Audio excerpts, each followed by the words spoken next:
My name is Mike Welker, Coordinator of E-Learning and Innovation and Instructional Designer here at NC State College. In this brief tutorial video, we'll walk you through how to do the basics of firing up and presenting content in the specific classroom.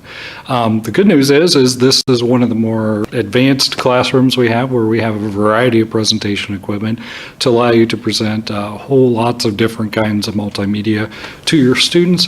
The good news is that almost everything we need to do as far as operating, manipulating, powering on or off this equipment happens up here at the front of the room in the instructor console. An optional place or a drawer where you can pull that down, and out comes your keyboard or mouse to operate the instructor PC. But for our purposes, one of the first things we'll need to do to get ready for class is to fire up the PC.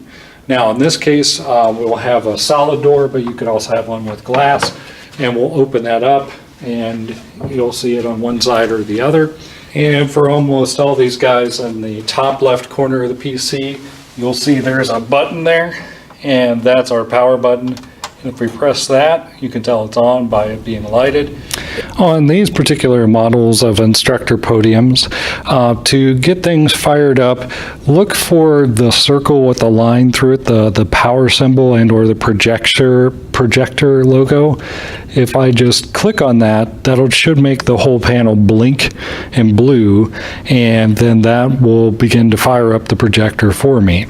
Now in these, whichever one has the brighter light, in this case it happens to be the DVD, that's the active signal that I'm sending up to the projector. So if I want to change from the DVD player to the instructor PC, I would tap the button related to the PC. So each source has a different button, either below or above it. Document camera, PC, DVD, portable PC, so on. And again, whichever is the brightest blue signal, that's the active signal that I'm sending up to the projector and be shown to the students. So once I'm done with everything, and I can switch around any point during the class session, but at the end of class, once I'm all done, I just hold down that power button again until it blinks, and then I let go, and then I can shut down the instructor PC and take my materials, and I'm good to go. Now for the laptop option, if I want to bring in my own laptop, I'll need to look for somewhere in the podium there'll be connectors, either these 3-row connectors, what we call the so-called VGA, or a newer connector, HDMI, as well as, if I'm doing audio, some sort of audio plug there as well. And I'll need to plug those into my laptop and get that fired up and send its video out. Then I can select the laptop source as being the source I want to go to the projector. Then what I'll need to do is open up my doors in my instructor podium and look for the DVD player. Usually we will go with Sony or Panasonic if you're looking for a name, but it should say something about DVD on it. In this case, it's a Panasonic one. So to open that up, to put my DVD in, I'd hit the open close, and it'll think about it, and then it will open up a drawer. I can put my DVD in and say open and close and go to town.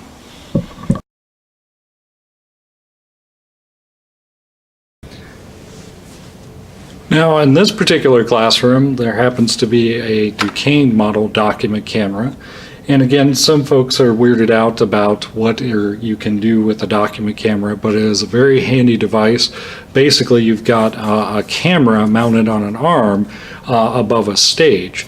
So you can put 3D artifacts or models or original documents that you might not want to have passed around class, or handouts or other printed materials that you can emphasize things on. So to get this Duquesne fired up for you, once we've selected DocCam on our podium there, what we do is we take the head here and we move that, and we put that up, so then that's going to be above our stage, and whatever materials or 3D objects we want to put there, we can place on the stage itself. Then to fire this up, what we're going to do is on the bottom right-hand corner, we've got a power button, and I will press and hold that till it blinks, and it'll go from a red to a green, and you can hear the little whir there if you've got good speakers, and that is saying that that is good to go. Now I can adjust this. I've got a series of controls, and I can look on the screen to get it the way I want. I've got autofocus, zoom in, zoom out, brightness.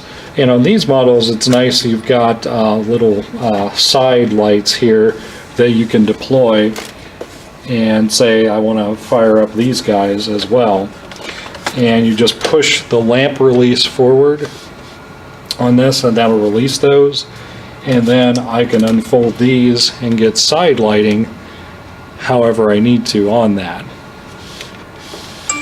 So then I can also turn this on or off by the light bulb button here and do that on both sides, and when I'm done I can fold that up and then tuck that back into place, and that'll click right back into place there.